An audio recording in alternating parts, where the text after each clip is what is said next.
Hello, fellow readers. I'm Ashley. No, I'm Jessica. And this fucking is Seriez Sisterz.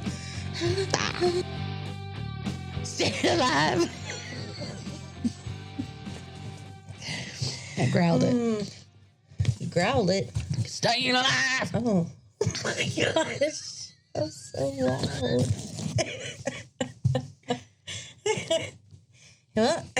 Okay, that happened. So, how's everybody doing today? Good. The new year happened.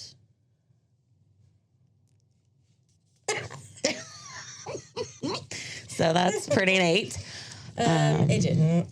I mean, not for us yet because we're recording on a Tuesday, and tomorrow's really. Did you make a New Year's resolution? No, but I can do that now if you want me to. My New Year's resolution every year is to lose weight, but it does not happen. It goes the opposite because I keep changing my medicine, and then the medicine's like, eat, and then I just eat. So intense. So I would say that's probably one of them. But if it's less lose weight, I'm going to be a big girl. That's how I'm built. But I want to be healthier. Mm-hmm. That was one of mine, to be healthier. Yeah. Because, I can lose some weight. But I like food. So maybe just make better choices and exercise more. Make better choices. That's always good advice. I like to say that to the kids to piss them off. I say it before I leave for the day. Bye. Good making choices. I can see your daughter not liking that. Yeah, sometimes it really pisses her off. Mm-hmm. And other times she laughs. It's a toss-up. I called her she said something about when she's in mid-puberty or whatever. She's 11. Real pubin out? Yeah, I was like, yeah, but you're not in mid-puberty. You're Lil Pubin. And then I told her that was her new rap name. Lil Pub? Lil Pubin. Ew. She hated it. Mm-hmm. That's a good one. What was mine? Oh, I wanted to be more positive this year. Okay.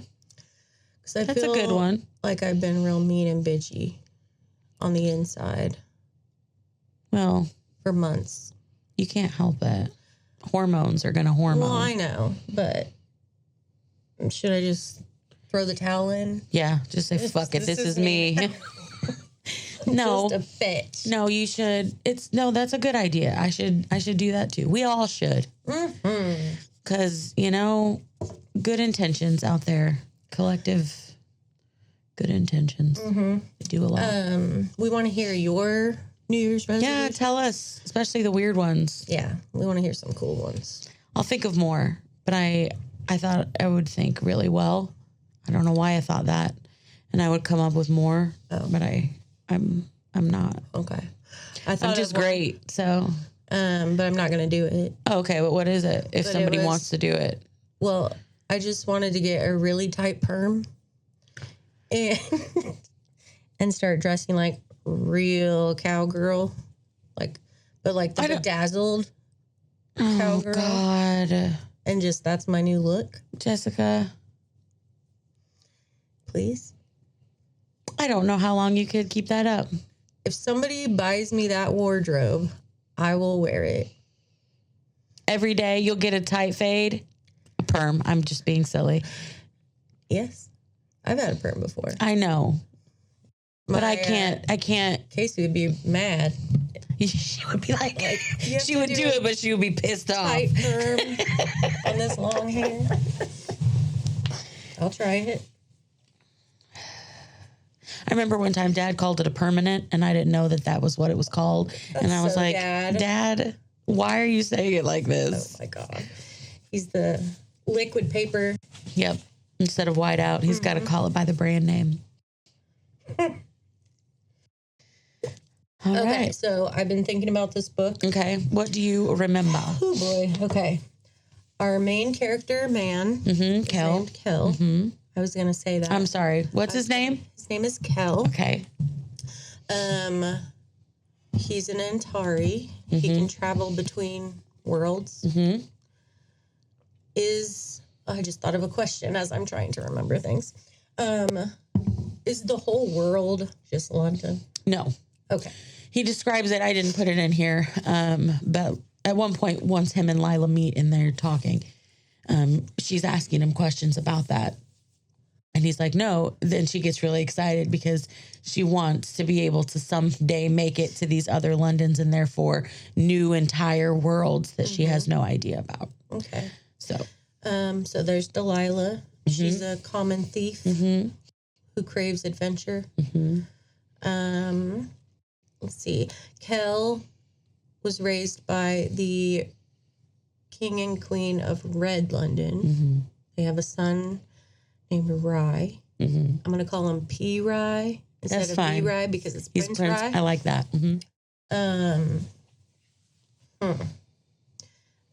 Kell likes to smuggle items. He's a smuggler.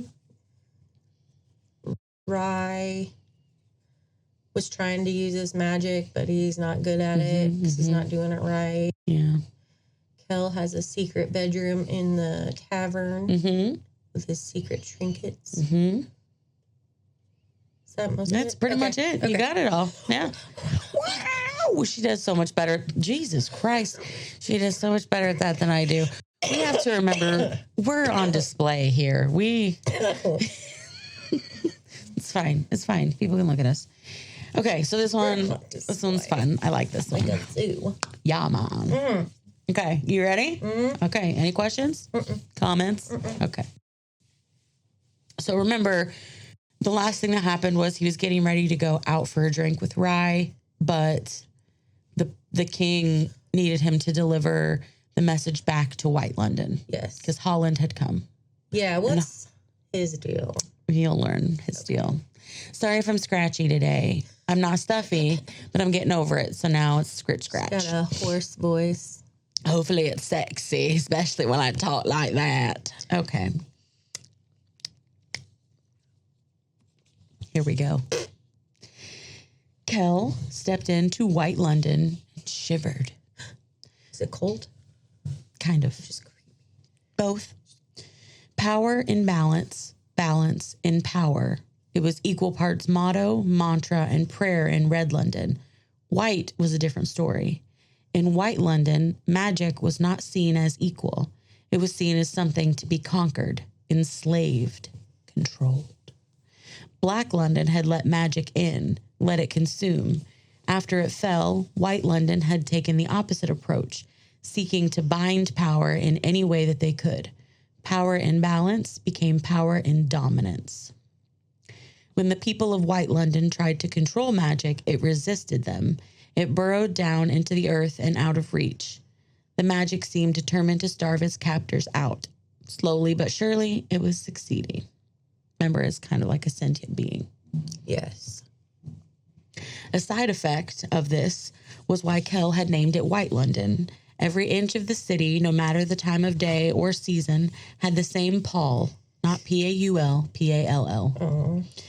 As though a fine coat of snow or ash had settled over everything and everyone. So all the colors like leached out and it just looks dingy and icky. Ew.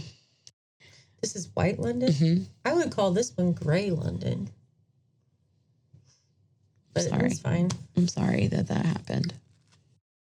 Kell can name it whatever he wants to fucking name it, okay?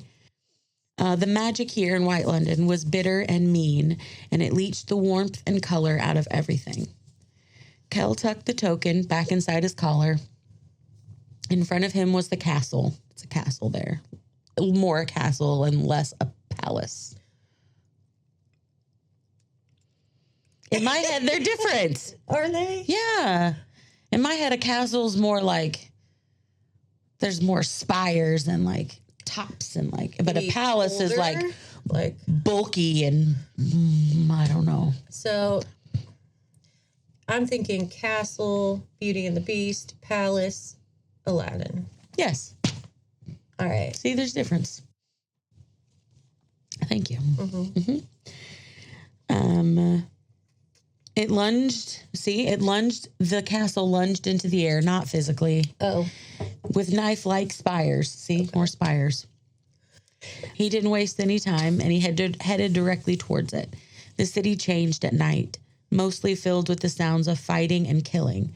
The streets would have been stained dark with blood long ago if the cutthroats didn't drink it all.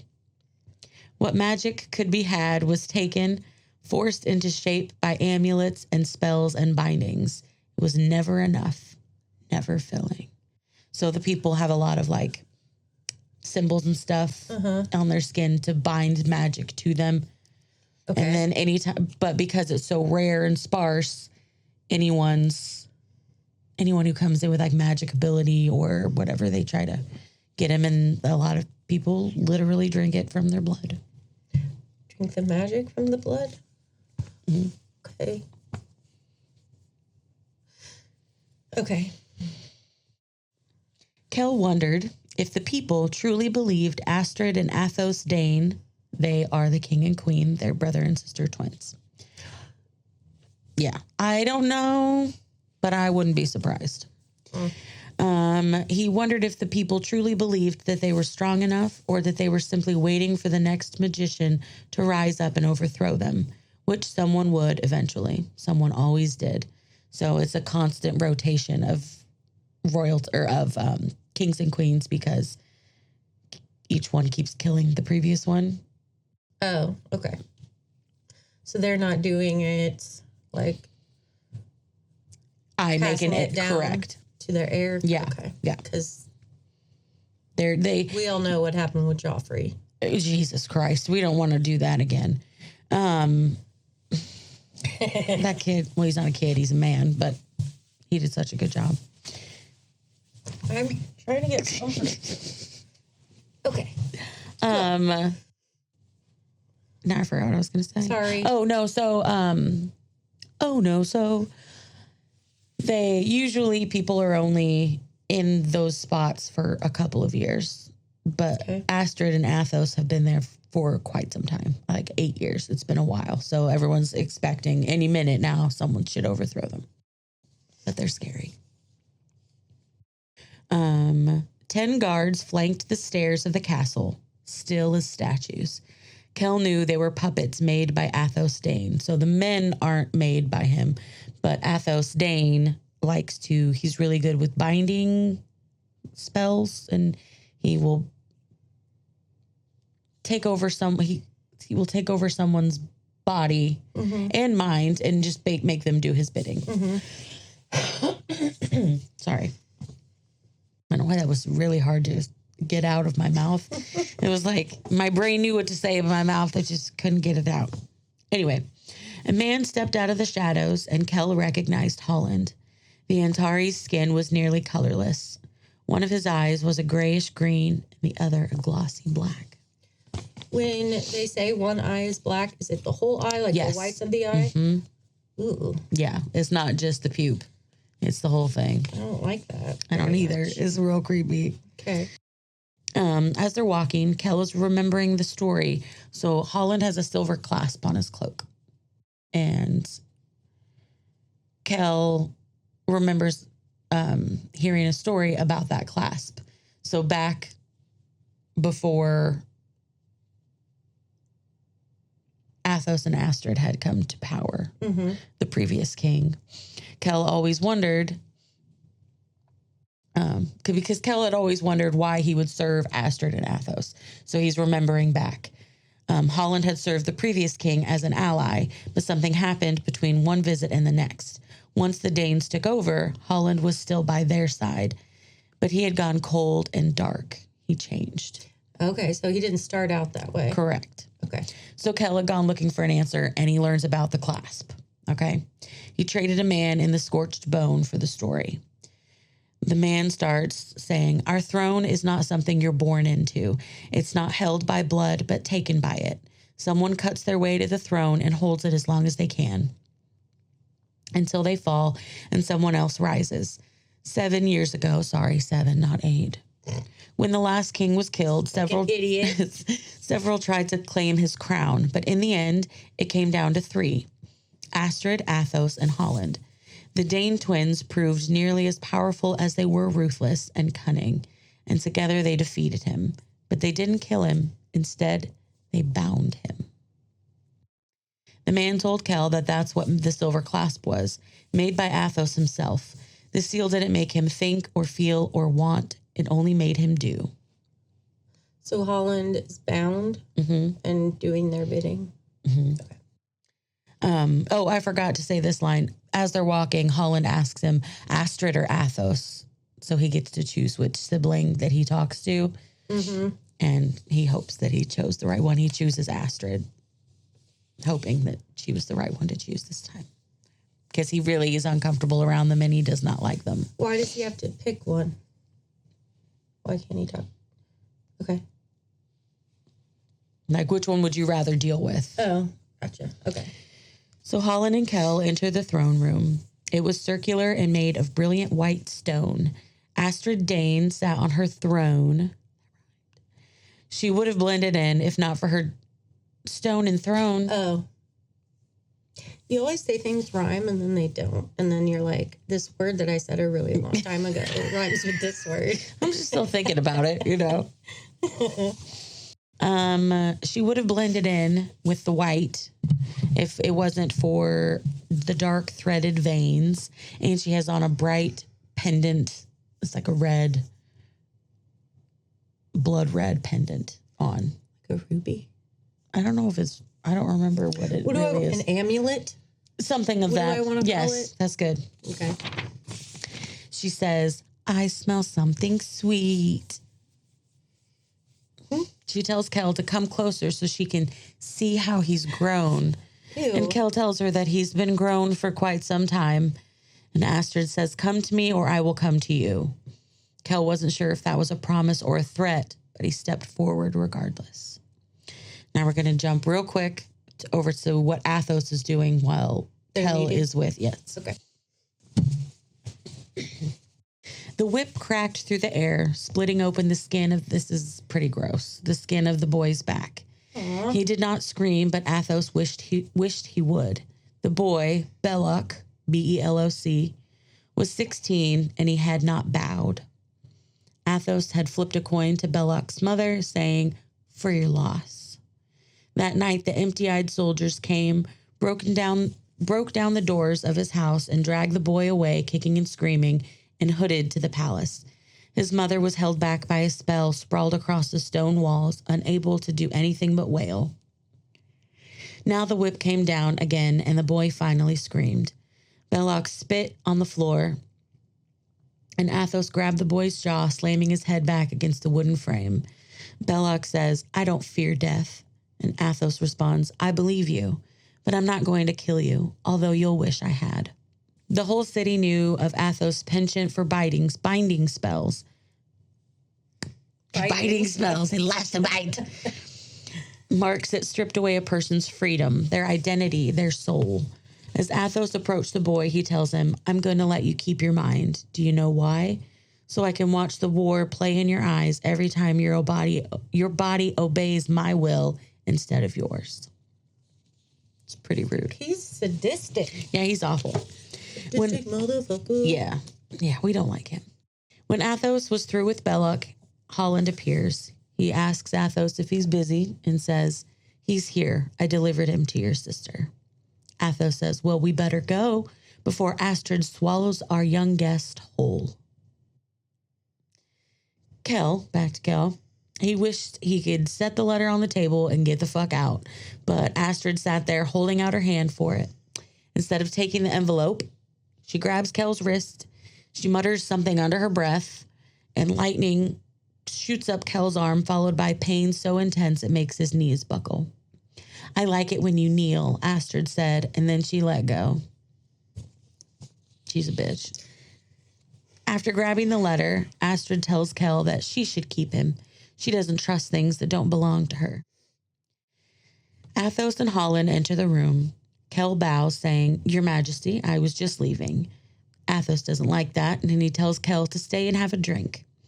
Kell knew better than to deny the invitation. Kell watched... Sorry. Kell watched the king approach the table between their thrones. On it was a decanter of golden liquid and 2 goblets. Athos lifted one of the goblets. But instead of pouring the liquid into it, he instructed Holland to come here. Hans, come to me now. It's another Rigoletto. It's always Rigoletto. It's always Rigoletto. Holland approached with slow steps. Once there, Athos said, cut yourself. Kell cringed as Holland raised his arm over the goblet and drew the knife over his skin. The cut was shallow, just deep enough to draw blood. Athos says to Holland, we haven't got all night. Press down harder. When the goblet was full, Athos handed it to his sister and told Holland to go clean up. Drink. Well, these people are fucked. They just had him fill up a goblet with his blood for her to drink. Uh-huh. Okay. Well, they're going to share it. Oh, okay. Isn't that nice? Yeah, that's sweet. Athos grabs the second goblet and pours the pale gold liquid into it from the decanter. He takes a sip to show Kell that it was safe to drink, and then he hands the cup to him. Kell took the glass and drank too much too fast in an effort to calm his nerves. So Athos filled his cup again. The Danes shared their cup, Holland's blood turning their lips red. Kell says, it's amazing. And Astrid's like, what is? And he says, it's amazing that you managed to keep your clothes so white. Astrid laughed and poured him a third drink. He should have stopped at 1. He thought he stopped at 3, but he couldn't be sure. He hadn't felt the effects until he'd stood up to leave. Kell knew he couldn't go home like this, so he wandered around White London. He was fairly sure he was heading in the general direction of the river, passing creepy people saying creepy things like, this way, master. Come inside. Rest your feet. Pretty bones. Drink your magic. Are they all saying these things to him? Yeah, as he's passing by. Eat your life. There we go. Eat your life? I want your soul on what I did. Sorry. Okay. Kell hadn't meant to head for the tavern, but his feet just led him there anyway. Go home, Kell thought to himself. Rye was right. Nothing good could come from these shady tavern deals. He held on to that thought as he brought the knife to his arm. But a voice came from behind him. It's you. A woman stood in the alley. Do I know you? Kell asked. The woman says, no, but I know you, Antari. I know what you do when you're not at the castle. Fucking. Kell tells her that he's not making any deals tonight, but she insists, saying that she just wants him to take a letter. She didn't want anything in return. My family, the woman says. Ages ago, when Black London fell and the doors were sealed, we were divided. Over the centuries, our families have tried to keep the thread, but I'm the only one left. Everyone here is dead but myself, and everyone there is dead but Oliver. He's the only family I have, and he's on the other side of that door, and he's dying, and I just want... We're all that we have left. So Oliver is still in Black London? No, they got split up between red and white. Oh, okay. Okay. So she wants Kell to take a letter to him. But isn't he only supposed to take royalties letters? Correct. Okay. Kell was confused, not only because of the drink. He says, how did you even hear Oliver was ill? And the woman says, the other Antari, Holland, he brought me a letter. Kell couldn't picture Holland smuggling anything, let alone a letter from a commoner. Me, a commoner. Please, Master Kell, the woman pleaded. Kell was hesitant. He had promised Rye, but it was just a letter. I can pay in advance. The woman dug in her pocket and retrieved a small parcel wrapped in cloth. Is it a tongue? That would be hilarious, but this is not the Blair Witch Project. You knew it. You knew.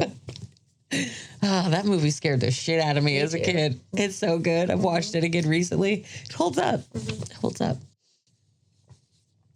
This is going to be weird. On Psych, the episode where they're hunting Bigfoot. Okay. I think it's called Lassie Jerky or something like that because they think he died. They think he's being cooked. Anyway, there's a part where one of the guys that they're with, he says that he kicked the map into the river and Gus freaks out. That's like the worst thing you can do, Chavo. But he's quoting that and it's really, really, really funny. And that's my story. Thanks for bringing that up. You're welcome. You can cut all that out. Like, put some elevator music or something. While you... Yeah. Anyway. So the lady wants him to take this letter, right? She said that Holland had given her the other one. She gave him She gave him the tongue parcel. But what's really in it? But what's really in there, I can't tell you yet. But he will get Tell there. me. I will not. Before Kell could say yes or no, the woman pushed the note and the payment into his hands. A strange feeling shot through him as the fabric of the parcel met his skin. He started to unwrap it, but the woman caught his hand, saying, "Don't be a fool.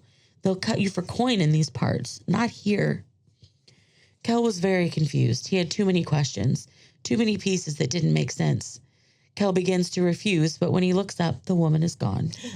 In the distance, someone screamed, and Kell was like, "I got to get out of here."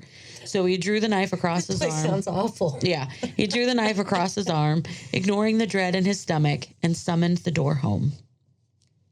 Now we're going to switch, because he's in White London. Yeah, but if he's going back to his London, he can do it from anywhere. He doesn't have to be in the bus stop room. Correct. But if he's traveling in between. Yeah, bus stops are for in between. Okay.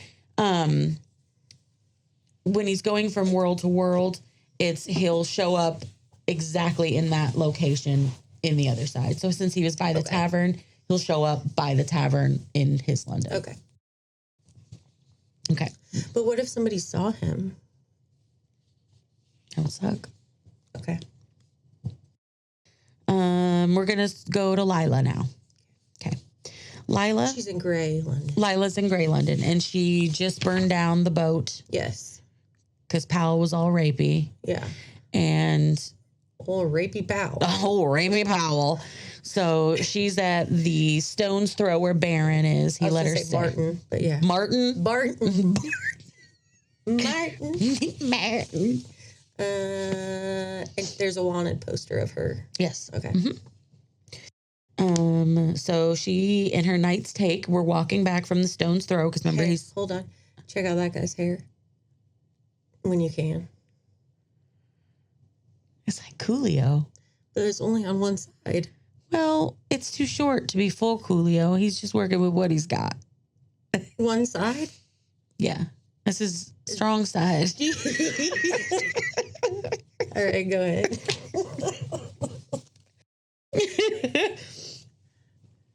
Oh my gosh. Okay, so remember she can't steal from people there. He said that was that's his rule. So she's walking back to the stone's throw, and she passes a boy on a stoop. He's not afraid to leave it. Stoop kid's afraid to leave a stoop. Yeah. Hey, Arnold. The boy was young and thin and dirty. Lila didn't know what made her do it, but she put a few coins in the boy's outstretched hand. Baron saw the exchange and said, "Careful, someone might think you have a heart." Lila was about to enter the tavern when she heard a scuffle behind her. 3 street rats were hustling the boy. They weren't tap dancing. What were those sounds? Scuffle. Oh, I thought you were like shuffling. Scuffles. Okay. They're hurting him? They stole his money and then they ran off. I'm going to get him. Well, Lila's got him. Okay. She tells Baron, "Hold my hat," and then she chases after them. Baron gets the ragged boy's attention. He brings him inside, makes sure he gets some food in him. Kell, okay, we're back to Kell. We're going to hop back and forth pretty quickly. Kell was at the address that was written on the envelope. He wanted to get... This is delivering to Oscar? Or Oliver. At least it started with an Oliver. O. Mm-hmm. Okay. He wanted to get it over with so that way, and then he would drop his little trinket, whatever it was, off in his little special room. So that way when he gets home and Rye says, what do you have? He can not lie and say, I don't have anything. He'd have less of a guilty conscience. So Kell's at that address. He takes 2 steps sideways to the nearest into the nearest shadow, because he could feel in his bones that something was wrong. He could feel the presence of someone, so he hung back, eyes fixed on the address. Then he saw that a hooded figure hovered in the dark. Kell could see the glint of a weapon. It couldn't be Oliver. Oliver was supposedly dying, and there was no way he would have known to meet Kell right then. Kell dragged the letter out of his pocket. He held his breath as he broke the seal and pulled out the paper. Is he supposed to do that? And he bit back a curse. The paper was completely blank. Kell had been set up. No, he'd been set up. His fingers closed around the parcel in his pocket. The payment. When he grabbed it, a strange sensation ran up his arm. What had he taken? What had he done? What is it? What is it? Are you going to tell me today? Yeah. Okay. The shadow across the street charged at Kell, who turned and ran. Back to Lila. Lila had trailed a group of thugs and managed to get one on his own. With her knife against his throat, she said, "Empty the pockets." He said, "You're making a mistake." Lila heard someone behind her. It was the other two finally catching up. One of the dudes recognized her from the wanted posters and gets excited about a reward. She lunged away, but the fat one grabbed her, noticing quickly that she was not, in fact, a man, and he gets all gross about it. So Lila steps on his foot as hard as she can, and he lets go of her because he's an idiot, and so she runs away. Ew, a girl. Ooh, no, I didn't mean gross like that. Oh. Oh, God. No, he got gross like, oh, she's a girl. Let's rape her. Oh. Because dude's gonna dude, I guess. Sexual assaults. Yeah. All over the place. Okay. So she ran off. Back to Kell. He could hear two sets of footprints behind him as he ran.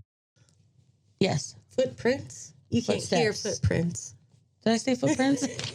There were two footprints in the sand. He was carrying me. Kell could hear two sets of footsteps behind him as he ran. He ran until he made it to Ruby Fields, which is the Tavern in Red. He made it to his room. The charms to keep the room hidden to all but him were still in place.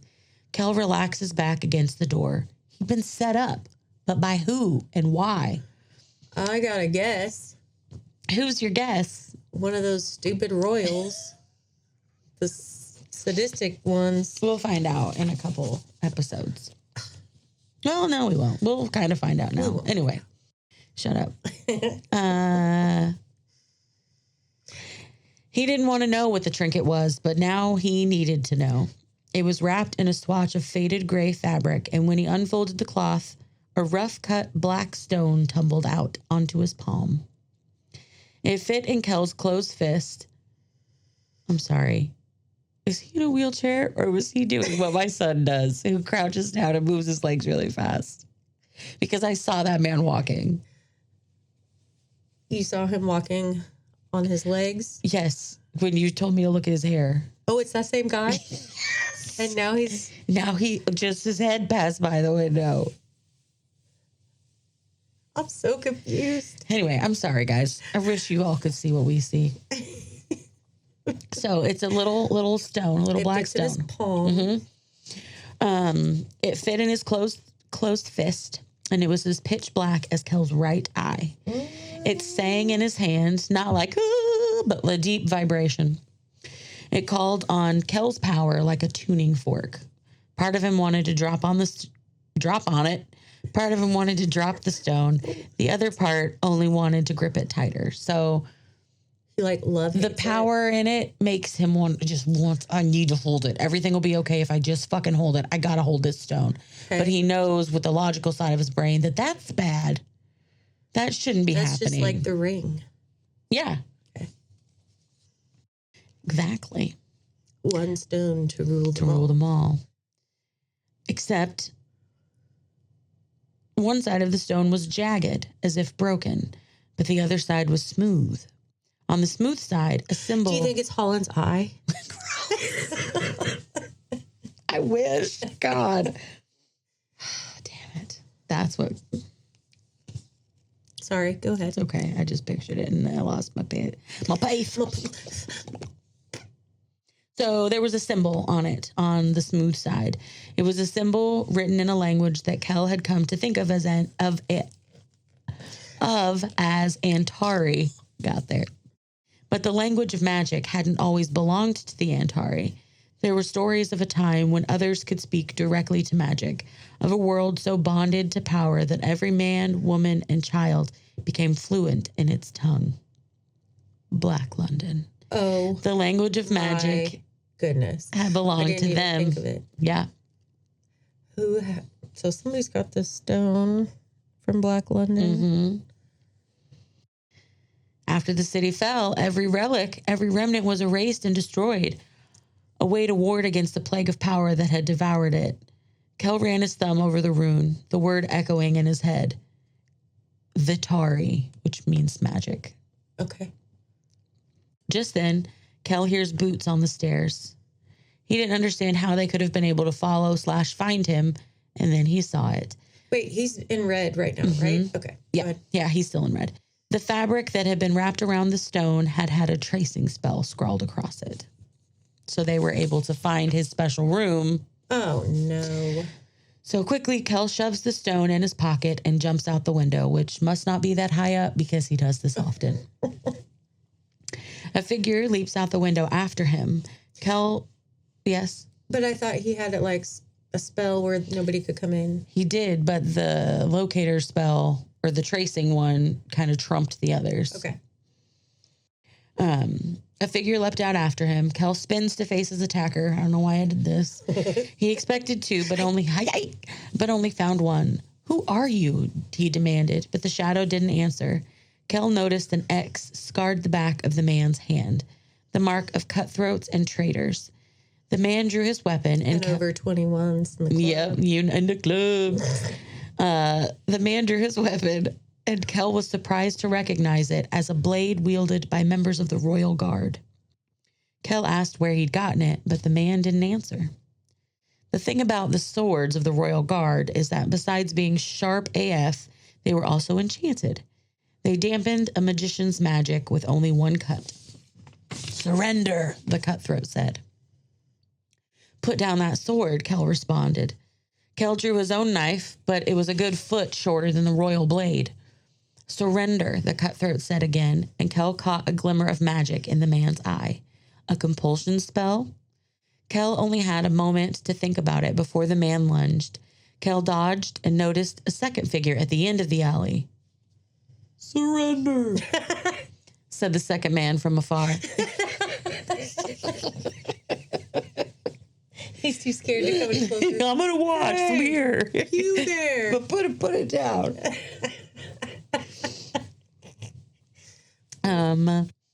There's lots of knife, sword slashes, lots of dodges, but unfortunately, one sword slash finds flesh, and it slashes across Kell's ribs. Ooh. Kell grabs his own knife by the tip and throws it as hard as he can. Yeah. I don't know that he would do it underhand. You can't. You grab it like this and you throw like that. What? I don't know what this is. It's like throwing fairy dust or something. Fine. Agree to disagree. Okay. Anyway, he got cut in the ribs. He threw his knife and it buried itself in the man's shoulder. Pain didn't even register on his face as he pulled the knife free and cast it aside. He just said, yeah, maybe then he threw it like that. Surrender the stone, the man says. What's he say on Harry Potter? Get the stone. Kell wrapped his fingers around the stone in his pocket. It hummed against his palm. Kell realized that even if he could give it away, which he couldn't until he knew what it was for and who wanted it, he found that he didn't want to let go. The cutthroat came at him again, but there was nowhere for Kell to run. Kell threw out his empty hand and ordered, "Stop!" Like that would do anything. But somehow it did. Because he's got the stone in his hand, and this hand was empty, right? He said stop. Mm-hmm. The stone sang with power, and thick black smoke poured between his fingers. When the smoke reached his attacker, it did not strike him or force him off his feet. Instead, it twisted and coiled around his body, spreading over his legs, up his arms, around his chest. Everywhere it touched, it froze, catching the man between one stride and the next. Kell could see the cutthroat's stiff form, eyes open and empty, not the blank gaze of the compelled, but the vacancy of the dead. There was no blood command for create. The golden rule of magic was that it couldn't be created. But Kell hadn't envisioned the frozen shell, and normally you have to envision what you want something to do before it'll do it. But that meant that the stone didn't simply follow an order, it interpreted and it created. It's a creepy stone. Oh, okay. So is the guy like... He's like... Yeah, But he's not made out of stone. It's not like a Medusa thing. Okay, so I was picturing Hocus Pocus. Yes. At the end. But she doesn't... He's not literally turning to stone. His body's just frozen where it is. Okay.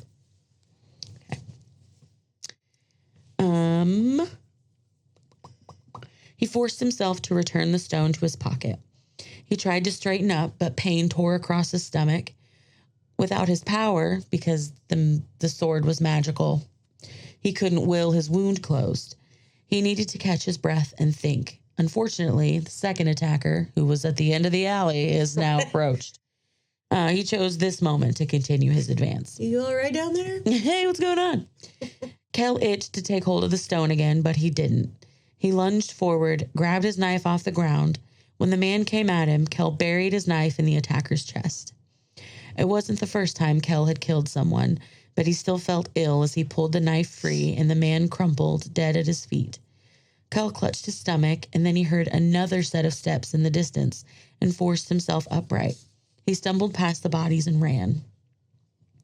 Kell couldn't stop bleeding as he ran through Red London, but then he had an idea. He needed to go somewhere they couldn't follow. He fished the gray London token from around his neck. Using the blood from his wound, he put his hand and the token on the wall. He says what does he say? Transfer to go between worlds, right? Or did I do that backwards? Anyway, he says that weird thing, but nothing happens. Because of his magic. Yeah, so he tries again. He shouldn't have to say anything else, but he was tired and bleeding. So he added, please, please let me through. The wall finally shuddered and gave way beneath his touch. Was he trying to go just like somewhere else in Red London? No, he was trying to go to Grey London. He fished the Grey London token out. But why? Because there's no magic in Grey London, and he's the only one who can move, so they can't follow him. So he can catch his breath, think, gotcha. Get his bearings. Okay.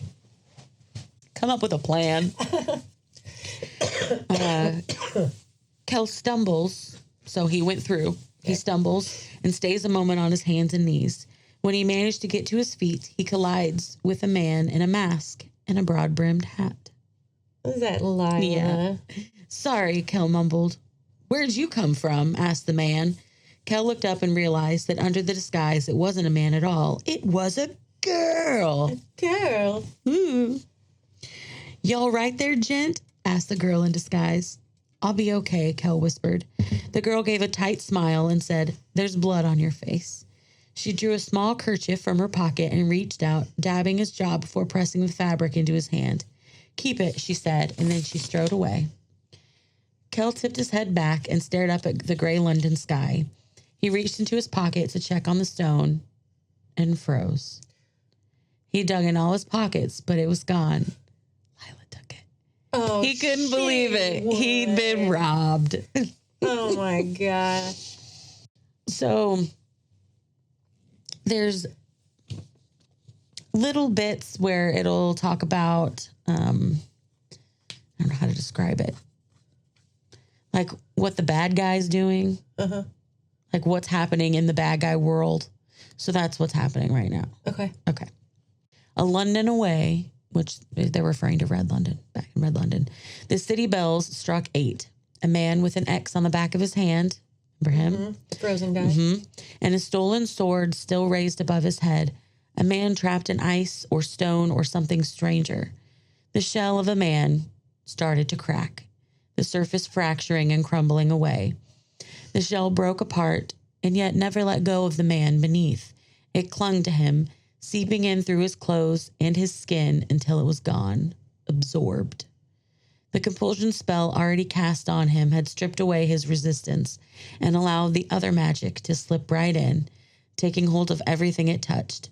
The once red core of life now burning, pure and dark. There wasn't much life left in this body, just enough to feed on, but it would do for now. Slowly the man, or the thing inside him, lifted his head. His black eyes surveyed the alley. He rolled his shoulders and began to walk. The man's mouth drew into a smile. So the dark magic is now inside In of him. him. So like hexes Yes. in a tree. Yeah. Okay. Yeah, but he's like, or it's more like, But he can. it's more like Spider-Man, whatever one that was, when he was like dark Spider-Man, Venom. Am I right? I'm making it up. I really don't watch those movies. I haven't seen that one, but yeah. Okay. Anyway, back to Lila.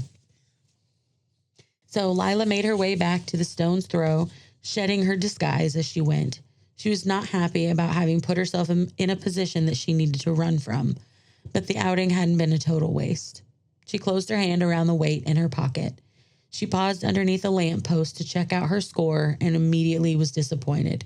She'd hoped for metal, something silver or gold, but this looked like a river rock. What kind of dude walked around with broken rocks in his pocket? And yet she thought she could feel something. He's holding it. Yeah, he is. What kind of... I read that already. She thought she could feel something, a kind of prickle where her skin met the stone surface. Run into trouble? Baron asks as she made her way up the stairs to her room. Nothing I couldn't handle, she said. Her stomach growled, but she knew Baron would feed her for free, but she couldn't ask. She wouldn't. Lila Bard might be a thief, but she was no beggar. Silly girl. Lila was halfway through unlacing the strings of her first boot when she heard an oof and saw a man standing in her bedroom. She recognized him immediately. It was the drunk fellow from the alley. Give it back, Kell said breathlessly. Lila's all, how did you get in here? Struggling to talk, Kell says, you have to give it back. You shouldn't have taken it. Lila's eyes flicked to where the stone sat on the table. Both of them went for it at the same time. Lila grabbed it first, and Kell kind of swayed and then collapsed at her feet. He smells like flowers, Lila thought as she dragged his body across the floor. When Kell came to, he was tied to a bed. Not in a sexual way. Lifting his head up, he noticed Lila sitting in a chair at the foot of the bed. He opened his mouth to say, will you untie me, or where's the stone? But instead, he said, one of your eyes is lighter than the other. And Lila says, one of your eyes is black. What are you? Kell tells her that she needs to let him go and give back what she stole. He wouldn't turn her in, but he needed that stone. Lila asks how he got into her room, but he tells her she won't believe him. They've introduced themselves. I think Kell was like, can I know the name of my captor? And Kell finally tells her, I come from another London, and I got into your room using magic. Specifically, I used magic to make a door. He'd used the kerchief that she'd given him in the alley to find her. So there's something that he says in that dumb language that I can't say, so that's why it's dumb. And if he has a thing from that person, it will take him to that person. A locator spell. That's it. Another London, says Lila. Yes. And you made a door. Yes. Using magic. Yes. Instead of skepticism, Kell only saw curiosity in her eyes. I'm sorry, I delivered that wrong. It's curiosity, okay. Not sarcasm. My bad. She says, I guess that explains the mark. Kell frowned. Most people here couldn't see the echoes of spell work. She's referring to the mark on her door. The door. And the rock, she asked. Magic, Kell said. Bad magic. They go back and forth a bit. She's asking questions. She's like, why is the stone so bad? And Kell's trying to explain it without giving too much away. Kell's just begging her to please give him back the stone, but now she's too curious about it and what it can do. So Lila holds both hands out. She's got the stones in one of them. And smoke plumed between her fingers. It wrapped around her free hand, twisting and hardening until she was holding a beautiful sword. The hilt was the same color as the stone. The metal of the blade was black as well. It was beautiful. Lila was delighted.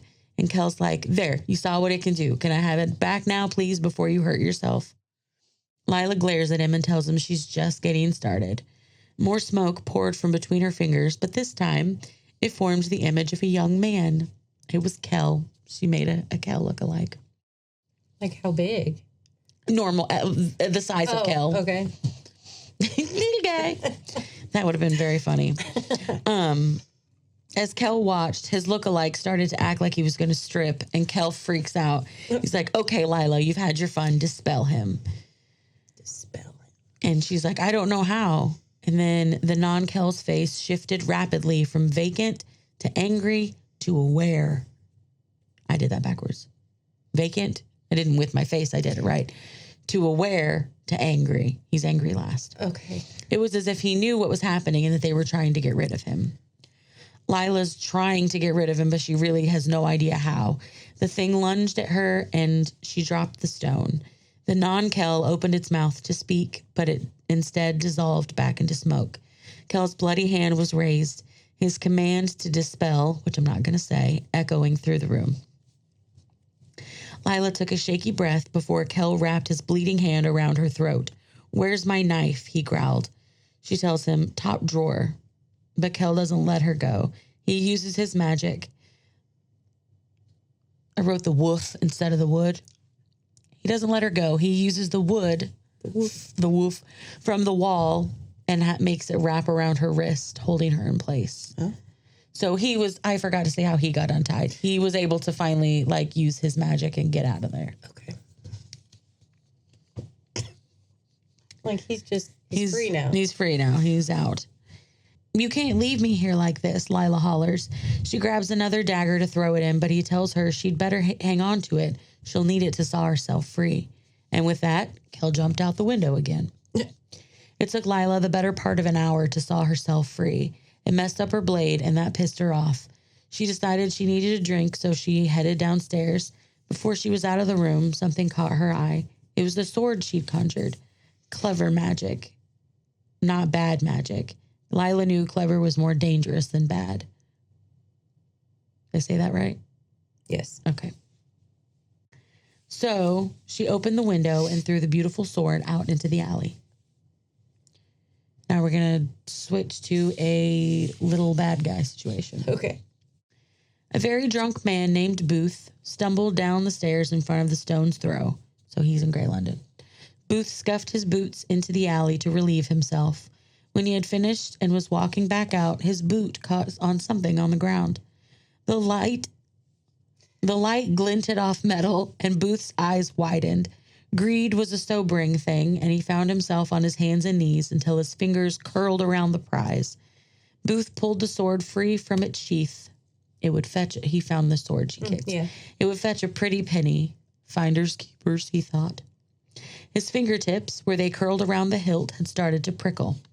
He wasn't worried at first, but then he tried to loosen his grip and let go, but he couldn't. Suddenly, the prickle became an unpleasant jolt.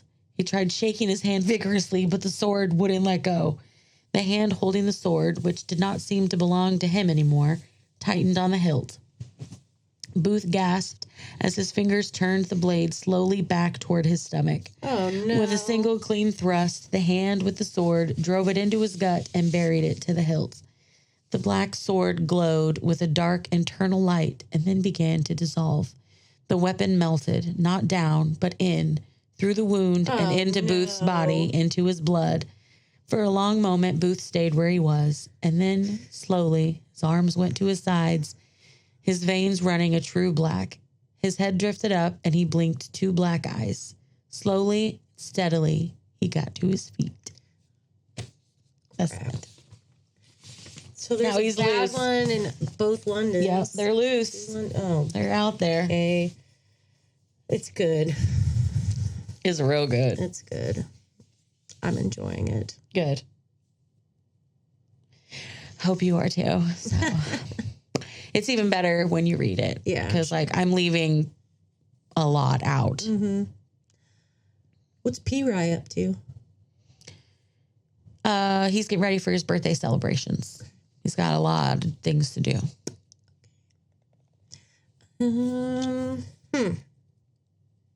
Okay. Any questions? No, I'm just processing.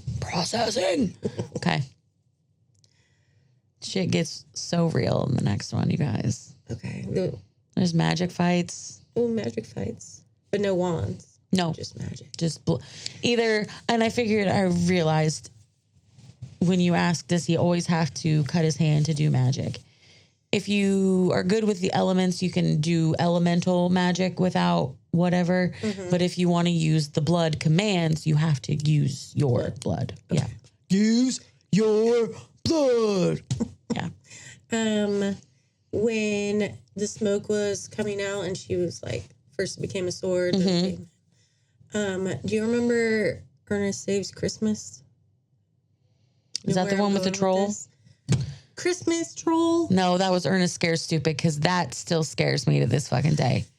I'm worried I'm going to roll over and see that troll on my bed. It used to give me nightmares. I'm sorry. I don't remember much of Ernest Saves Christmas. The girl, they have Santa's bag. Okay, and inside that's of right. This bag, there are these little glowing orbs. Yes. It turns into whatever the present. you want. Yeah, the present. That's what it reminded me of. It's funny that your brain went to Ernest Scares. No, he didn't. Mine went there. Yours went to Ernest Saves Christmas. Yes. Ernest was doing so much stuff. He was doing a lot. Good for Ernest, you know? When we were young. He wasn't. He was doing no. Oh, we were. Yeah. Okay. Ernest. Well, thanks for listening. Go watch some Ernest. I wonder if we can find those. I'm sure they're somewhere.